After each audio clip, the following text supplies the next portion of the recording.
స్తుతిస్తూ ఉన్నాము, కొనియాడుతూ ఉన్నాము. ఆ ప్రభువును బట్టి జయోత్సాహముతో కేకలు వేయచ్చు, ఆనంద గానములతో దేవుని స్తుతించుచూ ఉన్నాము. మా దేవుని నామను బట్టి మా ధ్వజం ఎత్తుచూ ఉన్నాము. నీ ప్రార్థనలని యెహోవా సఫలపరచునుగాక. యెహోవా తన అభిషక్తుని రక్షించునని నాకిప్పుడు తెలియను. హల్లెలూయా.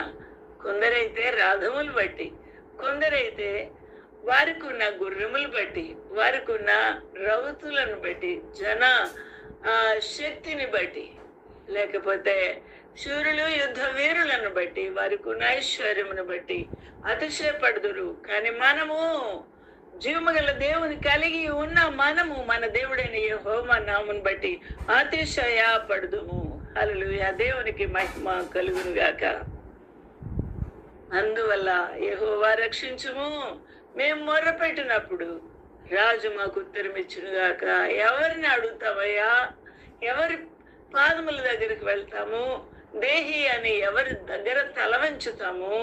ఎవరికి మా హృదయం పగలగొట్టుకొని మానవులు ఆ ప్రభు దగ్గర చెప్పకుండా ఉండగలమా? నీవే కదా మాకు ఉత్తరం ఇచ్చు, మా రాజువు. నువ్వే కదా మమ్మల్ని రక్షించువాడు. నువ్వే కదా మా సహాయకుడువు, మా ప్రభువా, మా రాజా. యెహోవా రక్షించుము. మేము మొర్రపెట్టినప్పుడు నువ్వు మౌనంగా ఉండవద్దు, కానీ రాజు నీకు ఉత్తరం ఇచ్చును గాక. Say, O lord, let the king hear us when we call upon. హల్లెలూయా. దేవునికి మహిమ కలుగును గాక. అందువలన ఆ ప్రభువు నీ విరిగి నలిగిన స్థితిని బట్టి, నీవు పగలగొట్టుకున్న విధానము, నీ హృదయ స్థితిని బట్టి, నీవు మెత్తగా ప్రభు సన్నిధిలో ఎంతగా విరిగి నలిగిపోయి ఉన్నావో, ఆ యొక్క స్థితిని అంతటిని గమనించిన దేవుడు నీ నైవేద్యములన్నిటినీ జ్ఞాపకం చేసుకుంటాడు.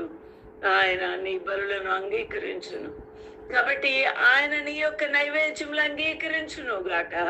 నీ యొక్క బలులను, దహన బలులను ఆ ప్రభు అంగీకరించును గాక.